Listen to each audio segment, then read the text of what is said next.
नमस्कार दोस्तों, मैं विजय कुमार आप सभी का इस YouTube चैनल पर स्वागत करता हूं। दोस्तों, जैसा कि आप जानते हैं कि भारत सरकार का वित्त मंत्रालय हर 3 महीने के बाद यानी कि हर क्वार्टर में पोस्ट ऑफिस की ब्याज दरों को रिवाइज करता है, उनकी नई ब्याज दरों की घोषणा करता है। पोस्ट ऑफिस के सभी निवेशकों और ग्राहकों को बड़ी बेसब्री से नई ब्याज दरों का इंतजार रहता है, क्योंकि पोस्ट ऑफिस की स्कीम में ब्याज दर घटने और बढ़ने से उन्हें डिसीजन लेना होता है कि कौन सी स्कीम में उनको अपना पैसा निवेश करना है। तो दोस्तों, आपके लिए एक बहुत ही बड़ी खुशखबरी है कि आपका इंतजार खत्म हो चुका है और भारत सरकार के वित्त मंत्रालय ने पोस्ट ऑफिस की सभी स्कीमों की नई ब्याज दरें इस फाइनेंशियल ईयर 2024-25 के तीसरे क्वार्टर के लिए, जो कि 1 अक्टूबर 2024 से लेकर के 31 दिसंबर 2024 तक लागू रहेंगी, उन ब्याज दरों को घोषित कर दिया है। तो चलिए दोस्तों, देखते हैं कि पोस्ट ऑफिस की कौन सी स्कीम की ब्याज दर बढ़ी है तथा कौन सी स्कीम की ब्याज दर घटी है। अगर बढ़ी है तो कितनी बढ़ी है और कम हुई है तो कितनी कम हुई है। तो आइए बिना टाइम वेस्ट किए हुए आइए चलिए देखते हैं। तो दोस्तों, हम यहाँ स्क्रीन पर देख पा रहे हैं कि भारत सरकार के वित्त मंत्रालय ने नई ब्याज दर के बारे में जो है एक मेमोरेंडम इश्यू कर दिया है। यह मेमोरेंडम भारत सरकार के वित्त मंत्रालय के द्वारा 30 सितंबर 2024 को इश्यू किया गया है और इस मेमोरेंडम का सब्जेक्ट आप साफ देख सकते हैं, जिसमें लिखा है revision of interest rate for small saving scheme.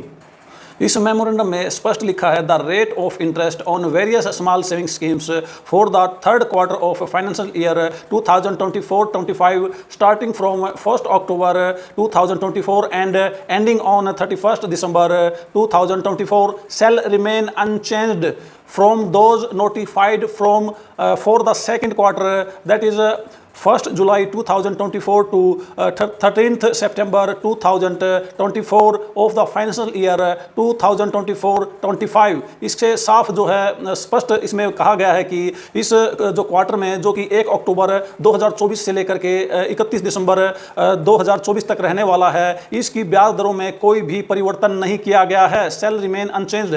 और इसकी जो ब्याज दर जो पिछले क्वार्टर में, जो कि 1 जुलाई 2024 से 30 सितंबर 2024 तक लागू थी, इस नेक्स्ट क्वार्टर में भी वही ब्याज दरें लागू रहेंगी। यह जो है पोस्ट ऑफिस के जो ग्राहक अपने पोस्ट ऑफिस में नई इन्वेस्टमेंट करने के लिए वेट कर रहे थे, उनका अब वेट खत्म हो चुका है। अब वह बड़ी ही आसानी से अपना डिसीजन लेकर के किसी भी स्कीम में जो है निवेश कर सकते हैं। आइए दोस्तों, अब नजर डालते हैं कि पिछले क्वार्टर में जो ब्याज दरें थी, उनके हिसाब से वही ब्याज दरें इस क्वार्टर में भी रहने वाली हैं। और हम देखते हैं कि जो ब्याज दरें हैं उनमें यदि हम 1 लाख रुपए निवेश करते हैं तो उन ब्याज दरों के हिसाब से हमें उस पर, उन स्कीमों पर, उस इन्वेस्टमेंट पर हमें कितना ब्याज मिलेगा। तो ये दोस्तों, अब देखते हैं कि 1 अक्टूबर 2024 से लेकर के 31 दिसंबर 2024 तक पोस्ट ऑफिस की किसी भी स्मॉल सेविंग स्कीम में हम अपना पैसा अगर निवेश करते हैं तो हमें उस पर कितनी ब्याज मिलने वाली है। पोस्ट ऑफिस के बचत बैंक खाते में अपना पैसा जमा करते हैं तो इस पर आपको 4% ब्याज मिलने वाली है। यदि आप इसमें 1 लाख रुपया जमा करते हैं तो 1 साल के बाद आपको 1,04,000 रुपये वापस मिलता है। और यदि आप 1 ईयर टीडी में अपना पैसा जमा कराते हैं तो 1 ईयर टीडी पर आपको 6.9% एनुअल इंटरेस्ट मिलने वाला है, जो कि क्वार्टरली कंपाउंड होता है। यदि आप इसमें 1 लाख रुपया जमा करते हैं तो मैच्योरिटी पर आपको 1,07,080 रुपये वापस मिलते हैं। और यदि आप पोस्ट ऑफिस की 2 ईयर टीडी में अपना पैसा जमा करते हैं तो इस पर आपको 7% ब्याज मिलने वाला है। यदि आप इसमें 1 लाख रुपया जमा करते हैं तो 2 साल के बाद आपको 1,14,372 रुपये मैच्योरिटी पर वापस मिलने वाले हैं। इस पर भी ब्याज क्वार्टरली कंपाउंड होता है, जो हर साल आपके खाते में डाल दिया जाता है। और अब यदि बात करें 3 ईयर टीडी के बारे में, तो 3 ईयर टीडी पर पोस्ट ऑफिस में 7.1% ब्याज दिया जाता है, जो कि क्वार्टरली कंपाउंड होता है और हर साल आपको दे दिया जाता है। इस तरह से 1 साल में आपको जो है 7,291 रुपये 29 पैसे मिलते हैं, तथा 3 साल में यदि आप 1 लाख रुपया जमा करते हैं तो मैच्योरिटी पर कुल 1,21,873 रुपये वापस मिलते हैं। पोस्ट ऑफिस की सभी टीडी में ब्याज की कैलकुलेशन क्वार्टरली कंपाउंड के हिसाब से होती है तथा साल में यह ब्याज देय होता है। टाइम डिपॉजिट स्कीम में ब्याज पर कोई और ब्याज दे नहीं होता, इसलिए यह आवश्यक है कि हर साल इस ब्याज को इस खाते से निकाल लिया जाए तथा एसबी खाते में जमा कर लिया जाए या कहीं और निवेश कर लिया जाए, ताकि आपको ब्याज का ज़्यादा नुकसान ना हो। और अब यदि बात करें 5 टीडी के बारे में, तो 5 टीडी पर पोस्ट ऑफिस 7.5% के हिसाब से ब्याज दे रहा है। यदि हम इसमें 1 लाख रुपए जमा करते हैं तो 5 साल के बाद हमें 1,38,568 रुपए वापस मिलते हैं। अब बात करते हैं पोस्ट ऑफिस के रैकरिंग डिपॉजिट यानी कि आरडी खाते के बारे में। पोस्ट ऑफिस का आरडी खाते पर पोस्ट ऑफिस जो है 6.7% क्वार्टरली कंपाउंड के हिसाब से इंटरेस्ट दे रहा है। उदाहरण के तौर पर यदि हम 1,000 रुपये का खाता पोस्ट ऑफिस की आरडी स्कीम में खोलते हैं तो 5 साल के बाद हमारा कुल निवेश जो है 60,000 रुपये हो जाता है और उस पर मिलने वाला ब्याज जो है 11,328 रुपये हो जाता है तथा मैच्योरिटी पर जो कुल रकम हमें वापस मिलती है 71,328 रुपये हो जाती है। अब यदि बात करें पोस्ट ऑफिस की सीनियर सिटीजन स्कीम के बारे में, तो पोस्ट ऑफिस की सीनियर सिटीजन पर हमें सबसे अधिक ब्याज 8.2% मिल रहा है। यदि हम इसमें 1 लाख रुपए निवेश करते हैं तो हमें हर तिमाही 2,050 रुपये मिलते हैं और 5 साल में कुल 41,000 रुपये हमें ब्याज का मिल जाता है। इस तरह से अगर 5 साल बाद हम इकट्ठी रकम ब्याज की लेते हैं तो हमें 1 लाख निवेश करने पर 1,41,000 रुपये वापस मिलते हैं। सीनियर अब बात करते हैं पोस्ट ऑफिस की मंथली इनकम स्कीम यानी कि MI स्कीम के बारे में। पोस्ट ऑफिस की मंथली इनकम स्कीम पर 7.4% के हिसाब से ब्याज दिया जाता है। यदि हम 1 लाख रुपए इस स्कीम में निवेश करते हैं तो हर महीने हमें जो है 616 रुपये 67 पैसे मिलते हैं और इस तरह से 5 साल में कुल 37,000 रुपये हमें ब्याज का ही मिल जाता है। इस तरह से मैच्योरिटी पर यदि इकट्ठा हम मूल राशि और इसका ब्याज लेते हैं तो हमें 1 लाख का 1,37,000 रुपये वापस मिलता है।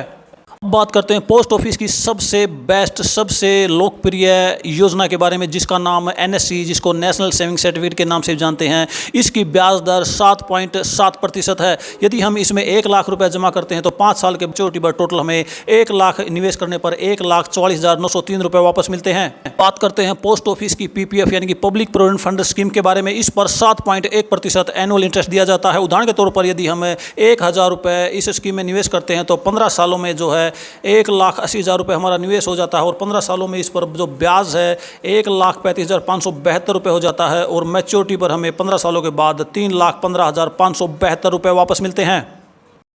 अब यदि बात करें पोस्ट ऑफिस के किसान विकास पत्र यानी कि मनी डबल स्कीम के बारे में, इस पर 7.5% के हिसाब से ब्याज दिया जाता है। इसमें 115 महीने यानी कि 9 साल 7 महीने में आपका निवेश किया हुआ पैसा डबल हो जाता है। यदि आप 1 लाख रुपए इसमें जमा करते हैं तो 115 महीने यानी कि 9 साल 7 महीनों में आपका 1 लाख रुपए जो डबल होकर के 2 लाख रुपए हो जाता है। इसको मनी डबल स्कीम के नाम से भी जाना जाता है। यह भी काफ़ी पॉपुलर स्कीम है। अब बात करते हैं महिलाओं में पॉपुलर महिला सम्मान सेविंग सर्टिफिकेट स्कीम के बारे में। इस पर जो है ब्याज 7.5% क्वार्टरली कंपाउंड दिया जाता है। यह 2 साल की स्कीम है। यदि हम इसमें 1 लाख रुपए जमा करते हैं तो 2 साल में 16,021 रुपये ब्याज बन जाता है और इस तरह से मैच्योरिटी पर 1 लाख रुपए निवेश करने पर हमें 1,16,021 रुपये टोटल जो है वापस मिलते हैं। अब बात करते हैं पोस्ट ऑफिस की सुकन्या समृद्धि योजना के बारे में, जो 10 वर्ष या उससे कम उम्र की बालिकाओं के लिए बहुत ही लोकप्रिय स्कीम है। वर्तमान में सरकार इस पर 8.2% ब्याज दे रही है। इस स्कीम का मैच्योरिटी पीरियड 21 साल है और इसमें 15 सालों तक हमें लगातार पैसा जमा करना होता है।